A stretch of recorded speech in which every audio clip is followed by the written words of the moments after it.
Aimee Mulllins, she's an athlete.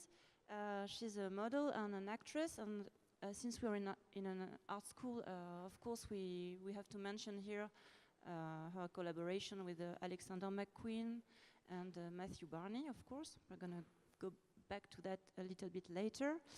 And since we are, I said an art school, but of course it's an art, cinema and design school. So I hope we can focus together today on issues relating to prosthetics and aesthetics. So I think let's go. We have today a very chronological set of images, and it starts with the beginning, I would say. So yeah, for as a start, can you tell us about your childhood? Because right from the age of 1, you learned to walk with prosthetics.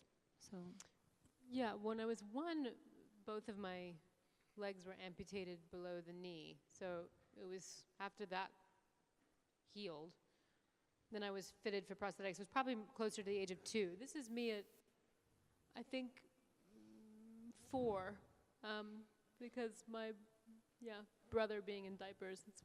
He has no idea how many people have seen his photo in diapers around the world. No clue. He's like a respectable young finance guy. So this would be like the kind of wooden legs that people still basically get. It's a wood and plastic composite.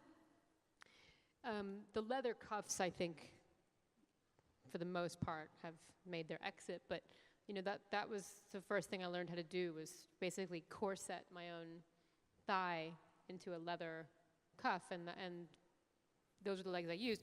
And I used them for everything. You know, you're not supposed to go into water with wooden legs, but clearly I did, and I definitely paid the price. The legs disintegrated and rotted and broke.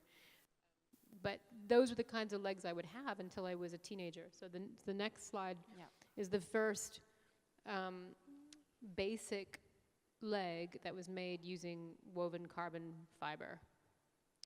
And it was called a flex foot. And the idea was basically, you know, it still had a shin shape going into a foot that then curled back down to the heel.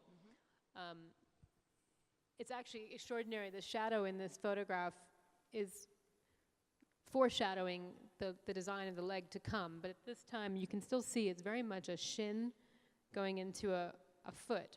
But wood, of course, has no kind of energy storing properties, so every time I would take a step, all the energy it took me to pick up my hip and put my leg down would be dissipated into the ground.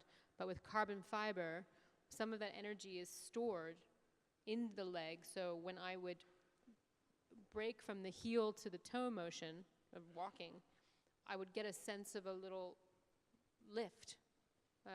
And I was 16 when I got these, and it was like, I remember walking in my parents' kitchen, and it felt like I was walking on clouds.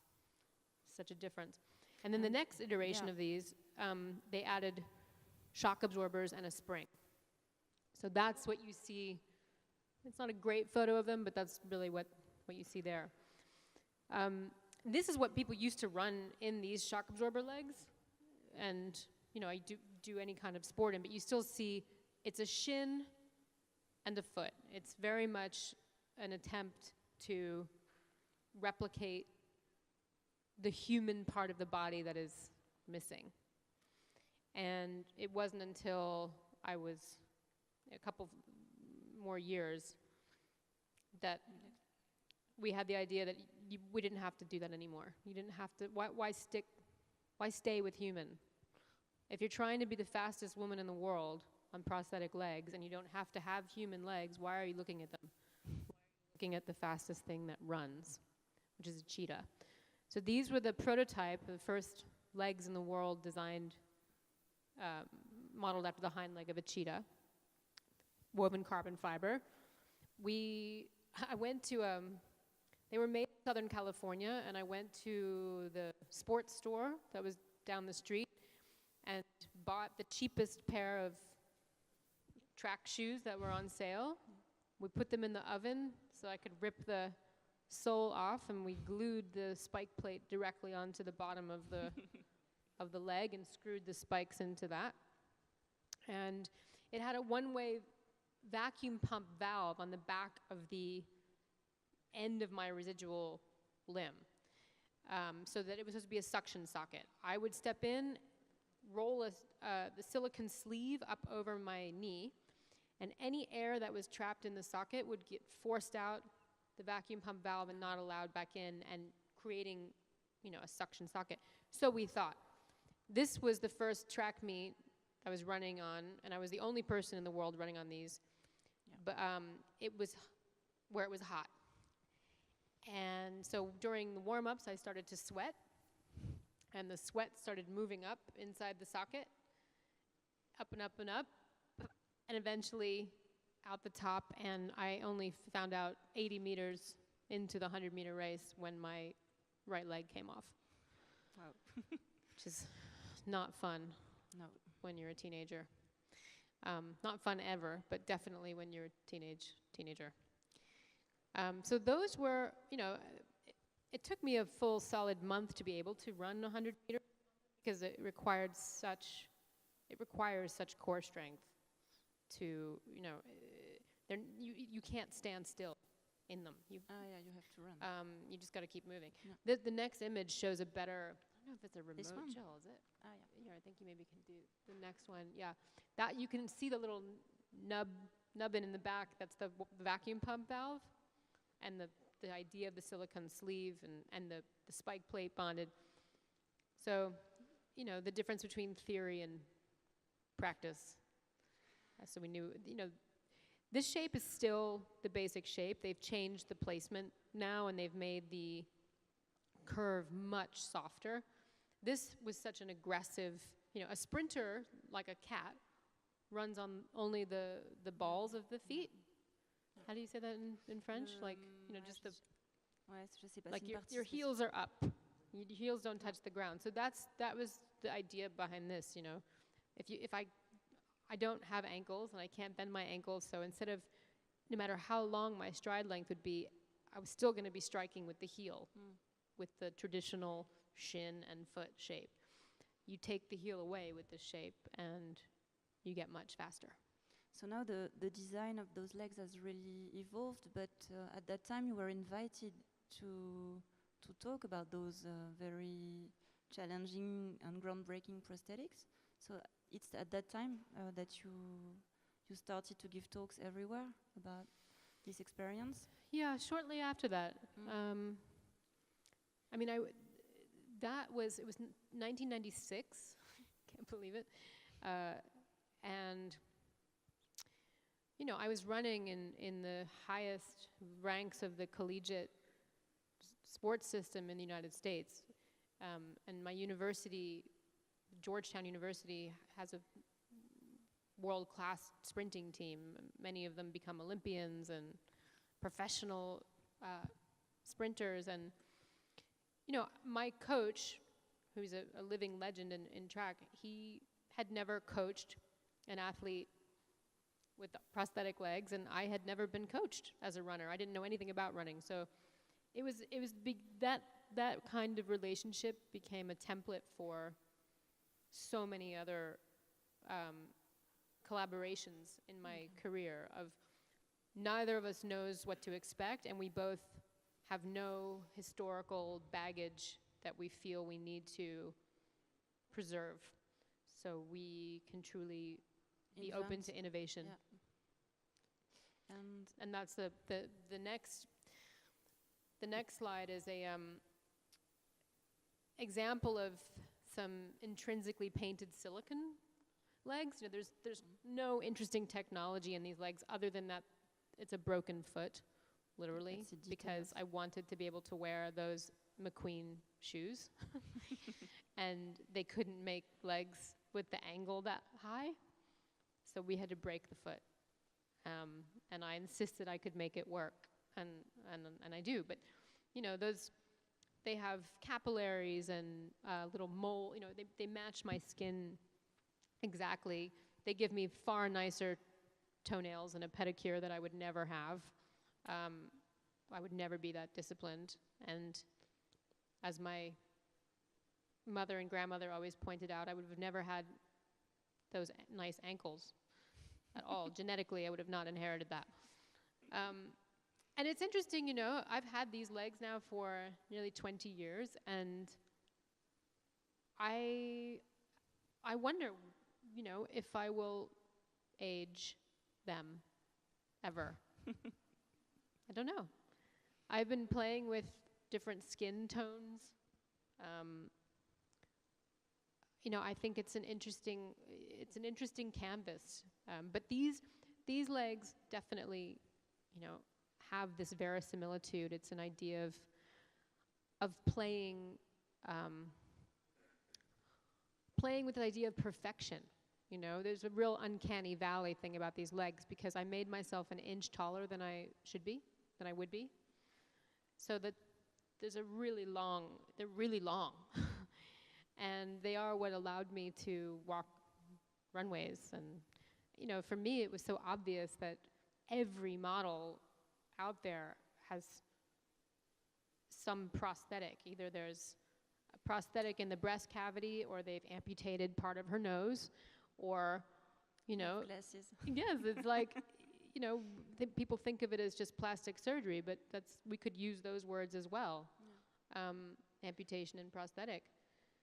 And it's just the filter by which we look at these acts determine whether a society approves of it or says it's something less than, something like disability.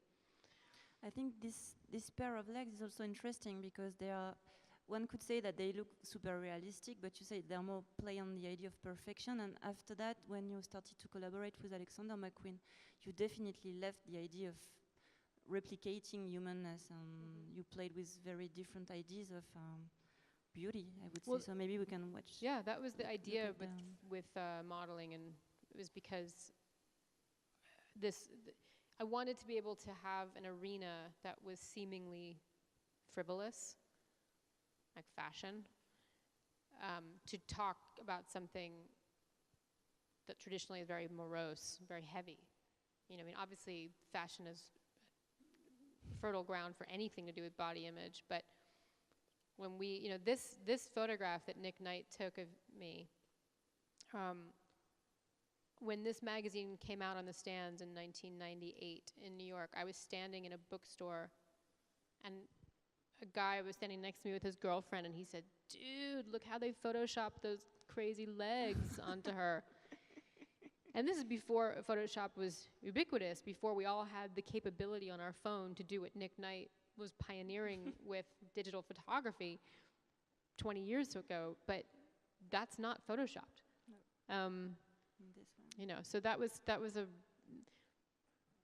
very important moment for me. This was a play on the Victorian dolls, where they had a cloth body but porcelain legs.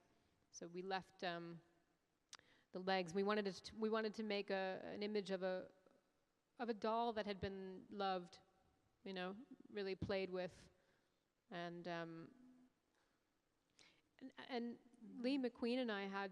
I mean, this was the first pair of legs that he showed me, that are literally like an architectural drawing, on a table in the middle of that photo shoot for Dazed and Confused. He had three designs. This one, high polished mirrored chrome that were like pan legs, and legs entirely covered in feathers, which budgetary constraints, unfortunately. So these were the only ones that we made for the show, that got made, and they're hand carved out of solid ash, made by the same man who made the silicone ones in England, Dorset Orthopedic, but then taken to a master carver in London, just down the street from where Lee's studio was, and he carved those designs, but they weren't finished until 7 hours before the runway show. Oh, and they were super heavy, right? 10 pounds each, and I had to learn how to walk in them. And to make it even more interesting, this runway show, I was opening the show, and they were spinning discs in the floor, so you couldn't also you couldn't look down. You couldn't see anything Wow. because the room was dark and there's just the spotlight. But if you hit one of those discs, you were going to wipe out. And I remember being so terrified, thinking, like, if I wipe out, everyone's going to think it's because I have prosthetic legs. The truth is, no one knew that these were prosthetic legs. Everyone thought they were boots.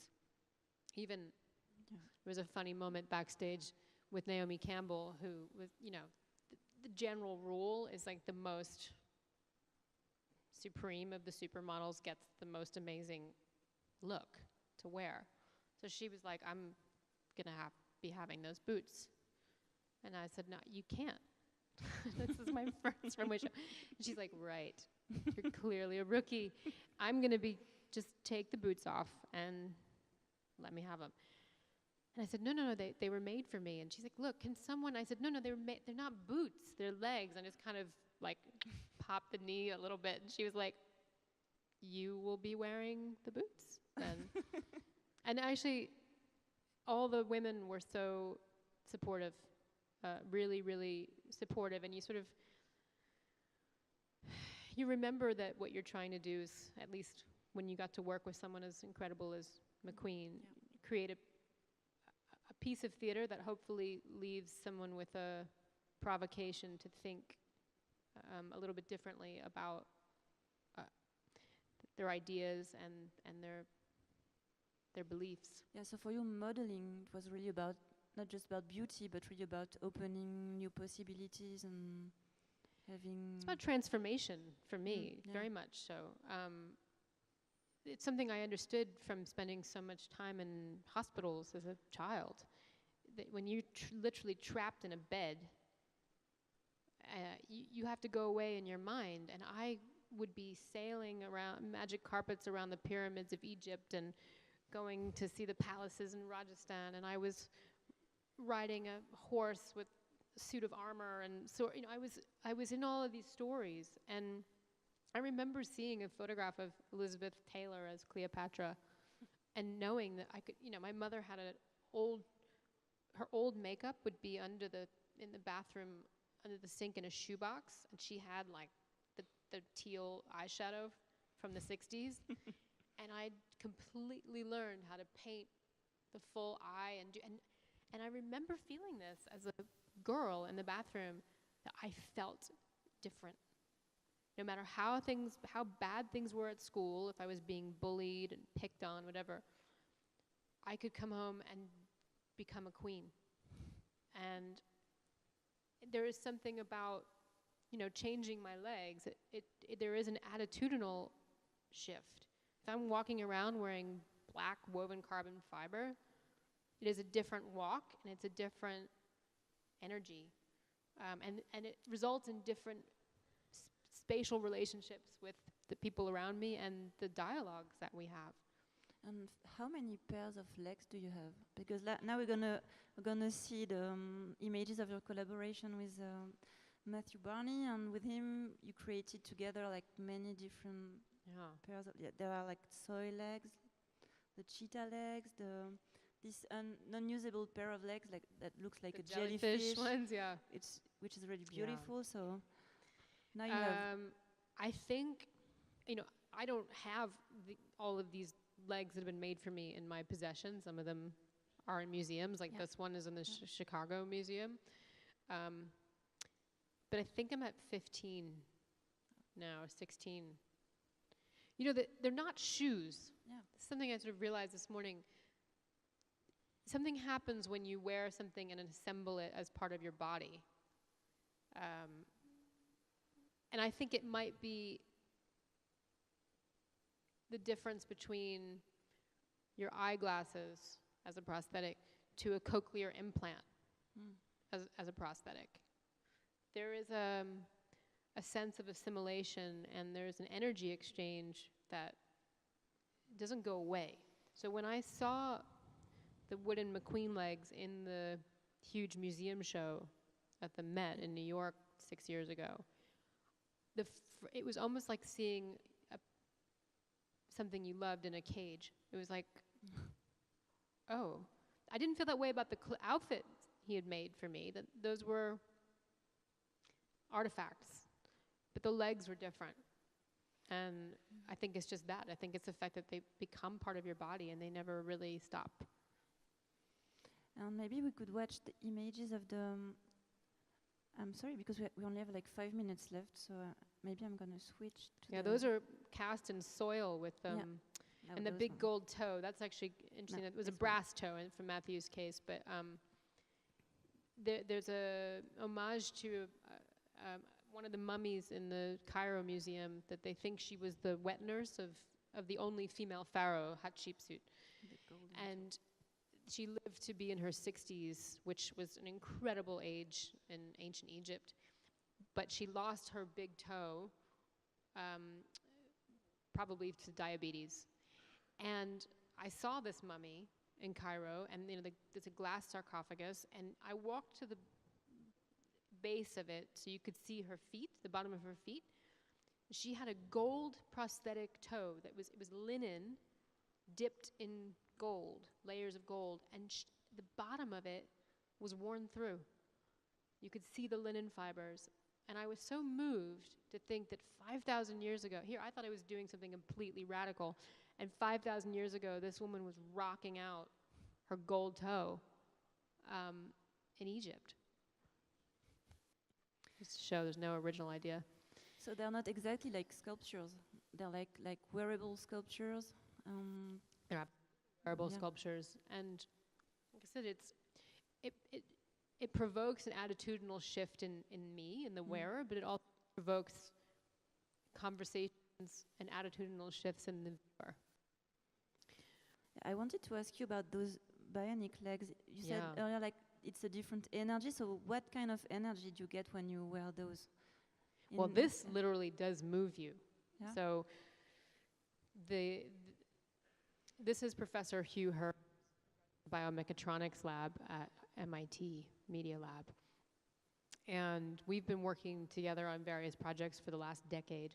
And he was an incredible mountain climber who was trapped in an avalanche that took the life of one of his colleagues, and his frostbite cost him his lower legs.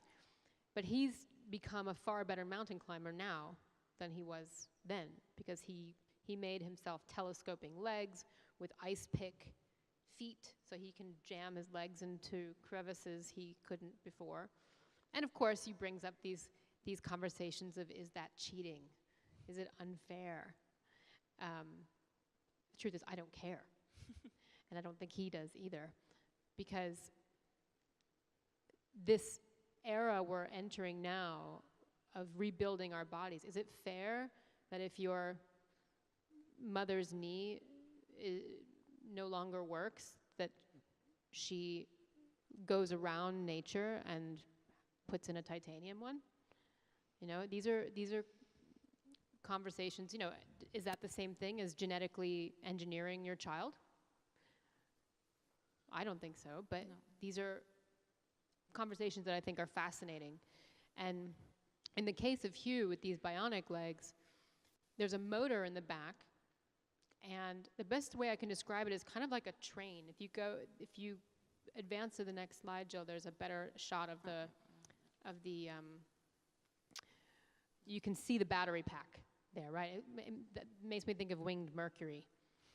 And it actually makes a whirring noise. I have to charge these, and then I put the battery in, and I took off, you know, they had this horrible rubberized human look-alike foot shell, which is just horrible. And when you're gonna obscure beauty like that. And then when you start to walk, you power your body as you do, but then the bionics kick in, and it takes that rhythm and it augments it. So you literally start being powered by the leg, which is actually really scary in Manhattan, where things are darting out all the time and you need to be able to stop quickly.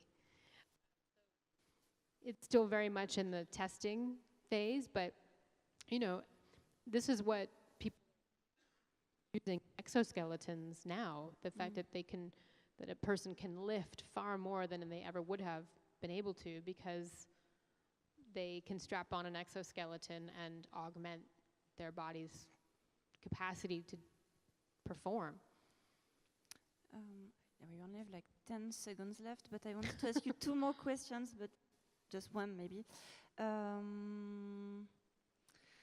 Yeah, you don't see yourself as an activist, you told me, but how... I think, I'm sure you hope to create a change, of course, in a social change in the way people look at beauty and bodies, and also, yeah. So I wanted to create as many conversations as possible around this idea of identity. And does acting takes part in this process? Your work as an actress, is it part of that? Yes, I think that we all can be many. I think we have many different people inside us, and we have different lives that we perhaps want to lead. And you know, for me, I get to drop into literally playing make-believe, becoming another person for a job, which is wonderful. But I get that every day, depending on which prosthetics I choose to wear. You know, I mean, your choices in your clothing are prosthetic choices, and you're communicating something to the world, and the world communicates back to you. You know, so it's the fact that it's moving from something removable and surface to being part of our corporal being, and how does that affect your energetic being, and what does it mean to be human, and is there a point where you're more machine than you're human, and does that matter?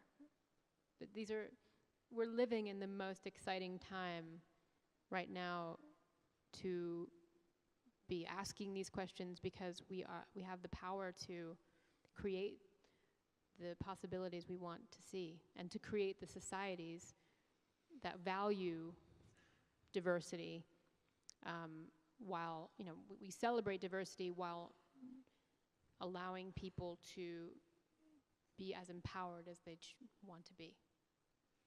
I think it's the perfect conclusion for today. Thank you very much, Aimee. Thank you, Jill.